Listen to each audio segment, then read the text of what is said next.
Tahimik na naglalakad si Bai Qingling sa pasilyo kasama si Hua Yuerong nang biglang tinanong siya kung bakit tila lasing ang kanyang itsura, ngunit kahit ganoon kalapit ay wala namang amoy ng alak. Kalmado niyang sinagot na wala lang iyon at bigla lamang may napagtanto siyang matagal niyang hindi napansin. Habang nakatanaw sa gabi, naunawaan niyang sa mahabang panahon ay tinrato niya ang mga pagsubok ng kwento bilang mga kaaway na kailangang lampasan para mabuhay. Ngunit ngayon ay malinaw na ang digmaan ng damdamin ay maaari ring maging kasing bigat ng anumang laban. Bago niya harapin si Ji Taimi sa Huahuan Sect, kailangan muna niyang ayusin ang mga naiwan sa likuran. Bigla siyang napatigil nang may figurang lumitaw sa unahan. Tahimik na nakatayo si Han Jinyang sa ilalim ng puno at nagtatanong kung siya ba'y nakakaabala. Napailing si Bai Qingling sa isip. Wari dinadagdagan na naman ng apoy ang nagbabagang sitwasyon. Sandaling umubo siya upang ayusin ang sarili bago ngumiti at magsalita. Sinasabing sa katunayan ay perpekto ang kanyang pagdating nito habang iniabot ang kamay na tila nag-aanyaya. Sandaling natigilan si Han Jinyang. Bahagyang namula ang pisngi habang nakatingin sa kamay na nakaunat sa kanya, ang katahimikan ay napuno ng banayad na tensyon at di maipaliwanag na kiliti. Biglang nagpasya si Bai Qingling, inatasan si Hua Yuerong na samahan at aliwin si Han Jinyang dahil may kailangan daw siyang asikasuhing panloob na usapin, sabay umatras na may kakaibang sigla sa hakbang. Sa ilalim ng buwan, pinanood ni Hua Yuerong at Han Jinyang ang pagtalon ni Bai Qingling palayo, ang kanyang aninoy mabilis na naglaho sa liwanag. Iniwan ang dalawa sa gitna ng malamig na hangin at tahimik na gabi. Pagdating niya sa lugar marahas na bumukas ang pintuan at pumasok si Bai Qingling, tuwid ang tindig at mabigat ang presensya. Ang malamig niyang titig ay sapat na para manahimik ang buong bulwagan. Sa gitna ng mesa na puno ng alak at pagkain, magkakadikit sina Hongyi, Linging, at Saint Singer, yakap ang tapayan, namumula ang pisngi at halatang tinatamaan ng alak, hanggang sa maputol ang kanilang kalasingan sa biglaang pagdating ni Bai Qingling. Sumingkit ang mga mata ni Bai Qingling habang pinuna ang kawalan nila ng respeto at disiplina. Ang boses niya'y mababa ngunit matalim at sa isang mabilis galaw ay pinarusahan niya si Hongyi dahilan upang mapasinghap ito sa gulat at hiya. Hindi pa siya tapos, bumaling siya kay Linging, mariing sinita ang pagiging mapusok at ang paglabag sa batas ng sekta. Ang bawat salitay may bigat na tila sadyang idinidiin ang kanyang otoridad. Pagdating kay Saint Singer, lalo pang uminit ang tensyon. Binanggit ni Bai Qingling ang pagpapanggap nitong maayos, ngunit walang kontrol sa alak, at sa pagpapatuloy ng parusa ay napahigpit ang kapit nito sa sahig habang namumula sa sarap. Sa isang iglap, sabay-sabay silang pinatalikod sina Hongyi, Linging, at Saint Singer, hinalin at nanginginig, habang nakatayo si Bai Qingling sa ibabaw nila, malinaw na ipinapakita kung sino ang may kapangyarihan sa sandaling iyon. Biglang napahalakhak si Bai Qingling sa ilalim ng buwan, ang kaninang galit ay napalitan ng kakaibang tuwa, wari naghalo ang iritasyon at aliw sa kanyang dibdib. Unti-unting humupa ang kanyang tawa at napalitan ng alanganing ngiti, tumulo ang pawis sa kanyang sentido, habang tila napapaisip kung siya ba'y nadala ng emosyon o ng alak mula sa itaas. Minasdan ni Bai Qingling ang tatlong nakahandusay sa sahig. At sa bahagyang katahimikan ay bumulong siya sa sarili kung siya ba'y sumobra, sabay na pangiti na may halong biro at pagkalito. Tahimik na nagmuni si Bai Qingling, batid niyang kaya niyang pigilan ang mga pakana ng Demonic Alliance, ngunit ang pangunahing labanan laban sa Righteous Path ay kailangan niyang ipaubaya sa iba. Dahan-dahang humigpit ang kanyang kamao, habang pinapaalala sa sarili na bukod sa estratehiya, kasing halaga rin ang agarang pagpapalakas ng sariling kapangyarihan. Sa ilalim ng maliwanag na buwan, mariin niyang sinabi na ang antok ay hindi dahilan para tumigil, sapagkat kahit sa panaginip ay kailangang ipagpatuloy ang pagsasanay. Pagsapit ng susunod na araw, tahimik niyang binasa ang liham na may pangalang Toling King Zone, at napatawa ng mapagtantong si Ji Taimi ay nagpadala pa ng paunang abiso. Nakaupo siya ng kampante habang iniisip na dumating na si Lin Qianqian sa lugar ni Ji Taimi, hudyat na unti-unti nang gumagalaw ang mga piyesa. Ayon sa orihinal na daloy ng laro, kapag nagsanib sina Lin Qianqian at Ji Taimi, tutulungan nila ang tunay na bida upang lipulin ang mga sangay ng Demonic Path, ngunit sa kasalukuyan, kumbinsido si Bai Qingling na sinadyang ipadala si Lin Qianqian bilang regalo, gamit ang pagkakataong iyon upang subukang siya ay ipapatay. Sa isang iglap, kumislap ang kanyang mga mata sa pulang liwanag, tanda ng isang malamig at kalkuladong pasya. Sa kanyang isipan, nabuo ang ideyang ipakita ang pagbagsak ni Lin Qianqian sa harap ng kanyang guro na si Muxinlan, bilang bahagi ng mas malaking plano. Habang pinagmamasdan ang seksing anyo sa harap niya, napaisip si Bai Qingling kung ano kaya ang magiging ekspresyon ni Muxinlan, ang pinuno ng Xuan Sect, kapag nalaman ang susunod na mangyayari, bahagya niyang hinaplos ang mukha. Nagtataka sa biglaang pagbabago at napansin ang kakaibang pakiramdam na tila may nawalang bakas. Sa kanyang palad, malinaw niyang nakita na ang sugat na iniwan ni Muxinlan noong huling labanan ay tuluyang nagkristal at naglaho, at higit pa roon, ganap na itong gumaling, agad niyang naalala ang isang bihirang katangian, at sa isip niya'y tumimo ang pangalan ng Mystic Ice Jade Physique. Sa isang mahinahong utos, pinaandar niya ang water mirror, at sa kumikislap na liwanag ay nasilayan ang sariling anyong muling bumalik sa walang kapintasang kalagayan, habang pinagmamasdan ang refleksyon. Napagtanto niyang ang mukha niya ay ganap ng malinis, walang bahid ng sugat, eksaktong gaya ng kanyang inaasahan. Sa katahimikan ng bulwagan, inalala niya ang naging dalawahang cultivation kasama si Saint Singer sa Dream Enrapturing Bed, at kung paanong doon niya nakuha ang ghost-wielding spirit physique, habang umaagos ang pulang enerhiya sa paligid. Napagtanto niyang ang prinsipyong gumagana ngayon ay kapareho rin ng dati, paulit-ulit ngunit mas pino. Sa gitna ng enerhiyang iyon, malinaw niyang naramdaman na maging ang Mystic Ice Jade Physique ni Yehongi ay ganap na ring nakopya sa kanyang katawan. Mula sa likuran, isang pamilyar na boses ang pumukaw sa kanya. Pinapaalalahanang hindi ito ang oras para magpahinga bilang Sect Master. Bahagyang ngumiti si Bai Qingling habang humarap, sinasabing nalalapit na ang pagpupulong ng Demonic Alliance at siya mismo ang mangunguna sa mga labanan sa harapan. Maingat na inayos ni Bai Qingling ang tindig ng babae sa harap niya. Mahinahong sinabing kailangan niyang maging huwaran ng buong Kangming Sect. Habang nararamdaman ang kanyang kamay sa balikat, bahagyang namula ang mukha ni Yehongi, nagugulat na may ganitong banayad na panigpala ang kanyang Sect Master. Sa pagitan ng kanilang mga titig, may kakaibang pakiramdam ang umusbong kay Yehongi. Isang init na hindi niya agad maipaliwanag ngunit tila hindi naman masama. Ngumiti si Bai Qingling ng may kasiyahan, wari kontento sa naging epekto ng kanyang kilos, at sa isip niya'y isa na namang hakbang ang naisakatuparan. Tahimik siyang tumalikod, iniwan si Bai Qingling na bahagyang ngiti, habang siya'y naglakad palayo na may kumpiyansang hakbang. Sa ibang bahagi ng bulwagan, nakahandusay si Saint Singer, kunway mahimbing ang tulog, hanggang sa tawagin siya ni Bai Qingling at sabihing tigilan ang pagpapanggap. Agad siyang inutusan ng mga siwa sa mga disipulo. Pinaalalahanang kahit kakaunti ang tao sa Yulo Hall ay hindi maaaring pabayaan ang pagsasanay at tungkulin. Sa pagtalon palayo ni Saint Singer, napangiti siya sa sarili, kumbinsidong naloko niya ang kanyang master sa kanyang munting palabas, ngunit sa likod ng ngiting iyon, sumiklab ang malamig na titig ni Bai Qingling. Malinaw na alam niya ang bawat galaw ng kanyang mga disipulo. Sa kanyang isipan, naalala niya ang isang munting teknik na kayang magpabukas ng damdamin ng isang taong kalahating gising, at dahan-dahang nabuo ang susunod niyang balak. Maingat na ipinatong ni Bai Qingling ang daliri sa noo ni Lingying habang tahimik na pinaandar ang Whisper of Dreams teknike, dahan-dahang nilulubog ang kanyang isipan sa pagitan ng gising at panaginip. Bahagyang gumalaw ang talukap ng mga mata ni Lingying, namumula ang pisngi, habang unti-unting bumabalik ang kanyang kamalayan sa ilalim ng kakaibang impluensya. Tahimik na tinanong ni Bai Qingling kung may kinikimkim pa rin ba siyang sama ng loob sa kanyang master. Ang boses ay banayad ngunit may bigat. Mahinang umiling si Lingying, mahina ngunit malinaw ang tugon, sinasabing hindi siya naglakas loob at kailanman ay hindi naghangad ng pagsuway. Sa isip ni Bai Qingling, unti-unting nabuo ang paliwanag. Napagtantong ang pagiging mailap at awkward ni Lingying ay bunga ng labis na takot at paghanga. Mariin niyang ipinaalala na matagal na niyang pinatawad ang mga nagdaang pagkakamali, kaya wala nang dapat ikatakot pa sa pagitan nila. Sa gitna ng katahimikan, mahina ngunit tapat na nagtanong si Lingying kung gusto ba siya ng kanyang master. Ang tinig ay nanginginig ngunit puno ng damdamin.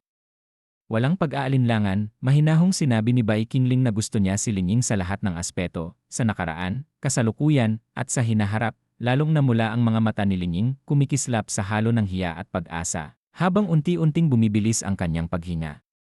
Sa huli, naglakas loob siyang itanong kung maaari rin ba niyang mahalin ang kanyang master pabalik, hindi sa malabong paraan kundi sa isang malinaw at taos-pusong damdamin. Maingat na ipinatong ni Bai Qingling ang kamay sa ulo ni Lingying at mahinahong sinabi na anuman ang maramdaman niya bilang disipulo, handa niyang tanggapin iyon ng buo.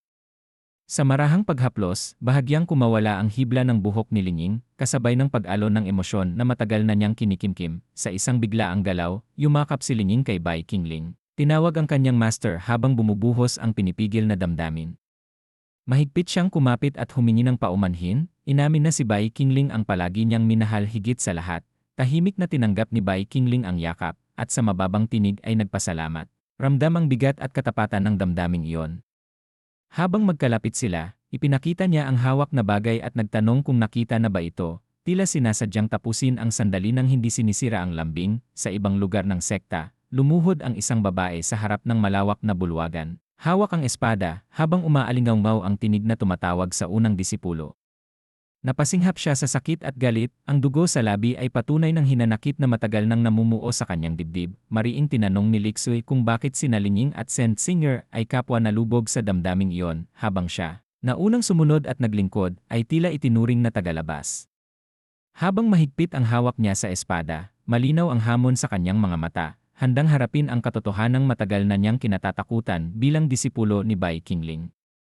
Sa pangunahing bulwagan ng Hehuan Sect, tahimik na nakaupo si Lin Qianqian, habang binabalot ng mainit na liwanag ang paligid, wari isang paanyaya sa gitna ng tensyon. May halong inis at pangungutya niyang tinanong kung ano na kaya ang itsura ni Bai Qingling ngayon, umaasang hindi pa ito tuluyang nalugmok o naging katawa-tawa. Mula sa gilid ng bulwagan, sumagot si Ji Taimi ng malamig, pinapaalalahanang mas mahalaga ang papel na ginagampanan ni Lin Qianqian kaysa sa mababaw na usapin ng anyo.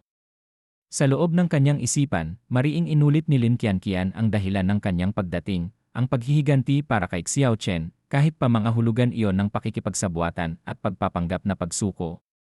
Habang nakaupo sa itaas, napansin ni Ji Taimi ang pag-aalinlangan sa kanyang mukha, dahilan upang hikayatin siyang tingnan mismo ang katotohanang inihahanda para sa kanya.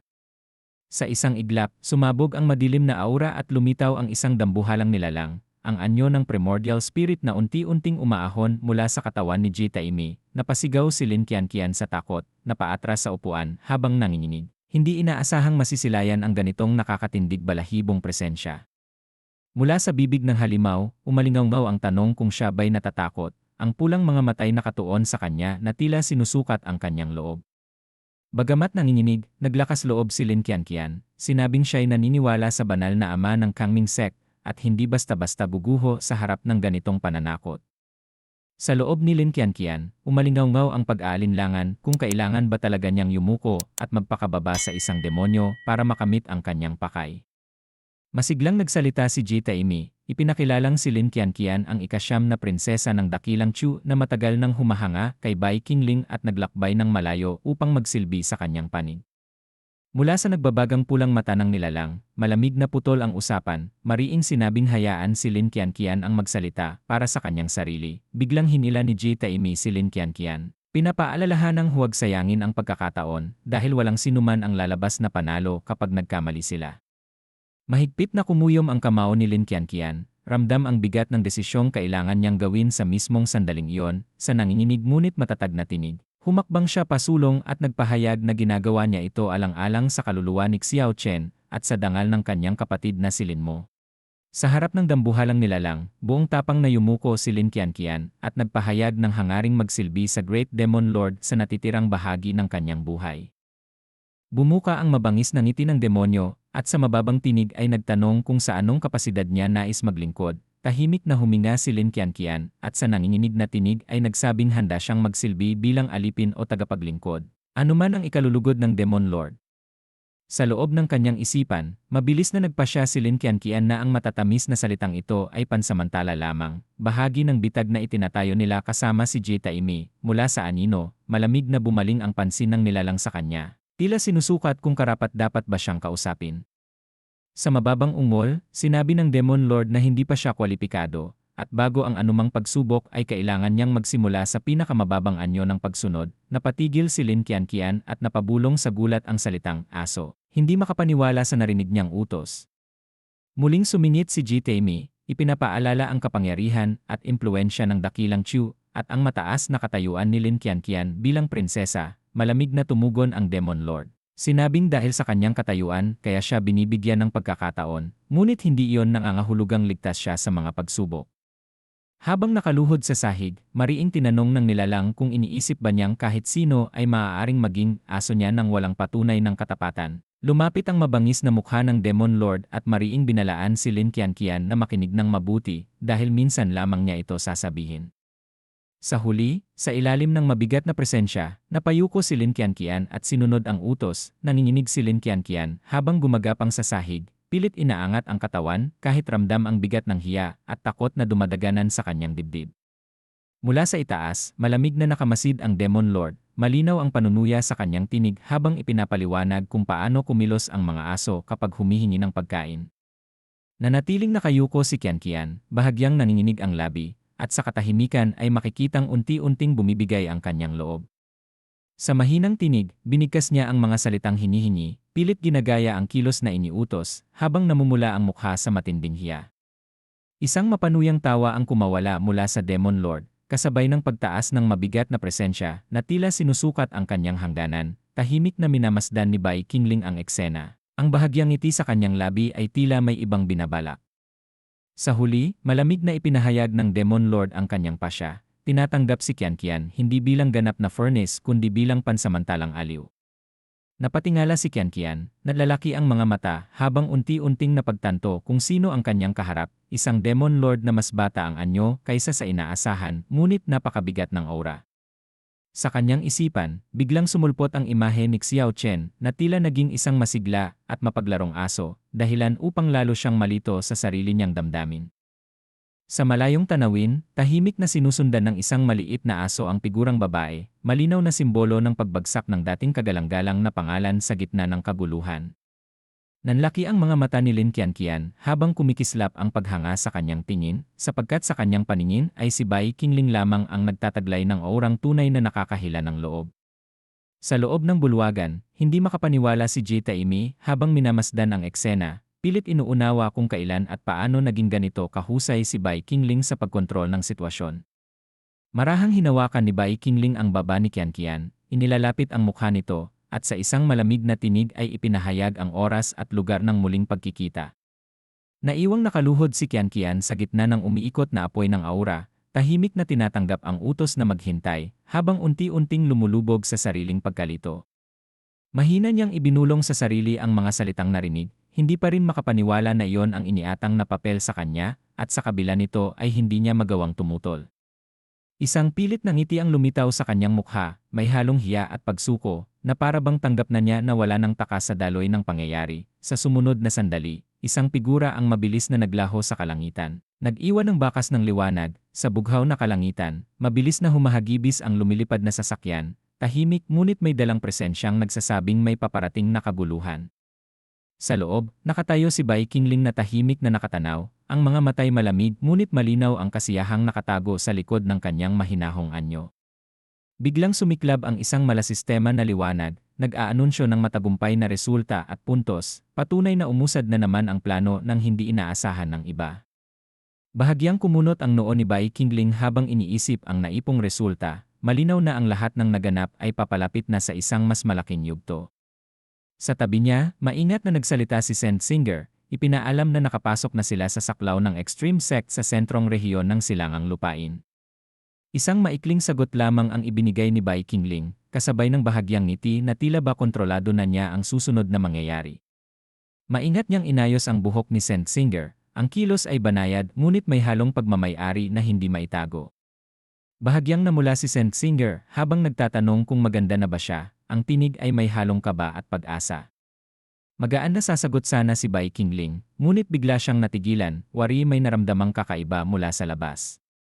Sa sumunod na sandali, muling humarurot ang sasakyan sa himpapawid, nag-iwan ng bakas ng liwanag, habang patuloy ang paglipad ng karwaheng panglangit, sinabi ni Saint Singer na may pumasok na mensahe. Humihiling ang barko ng Demon Emperor na sila'y magbigay daan. Ngunit kalmado lamang si Bai Qingling, wala siyang balak tumigil. Para sa kanya, ang kasalukuyang Demon Emperor ay isa na lamang pangalan, isang simbolong ginagamit ng 8 malalaking demon sect upang maghari sa Silangang Lupain. Sa loob ng karwahe, marahang inaalagaan ni Bai Qingling si Singer, habang ipinaliliwanag na hindi personal na dadalo ang Demon Emperor Jiang Bili sa Alliance Summit. Sa halip, ang ipapadala lamang ay ilang sugo at ang tinaguriang Lady of Shadows. Kasabay nito, biglang bumilis ang karwahe at tahasang nilampasan ang barko ng Demon Emperor, isang hayagang paghamon.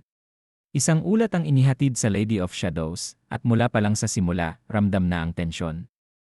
Ang karwahe ni Bai Qingling ay hindi lang basta tumangging magbigay daan, itinagilid pa nito ang unahan at buong tapang na humarurot palagpas sa kanila. Sa mata ng lahat, malinaw iyon, isang lantad na kawalang galang at tahasang pagtataksil ni Qingling. Nakilala naman siya agad. Hindi ba't siya ang nakababatang senior brother ni Roar? Noong minsang ipinalabas sa ilalim ng makalangit na kalangitan ang kanyang mga alaala, buong Eastern Earth ang nakasaksi. Mukhang iyon ang mukhang kayang parangalan ng Demon Emperor Palace. Kaya't agad ipinasa ang utos, walang sinumang makikialam o makikipag-ugnayan sa Sonming Sect.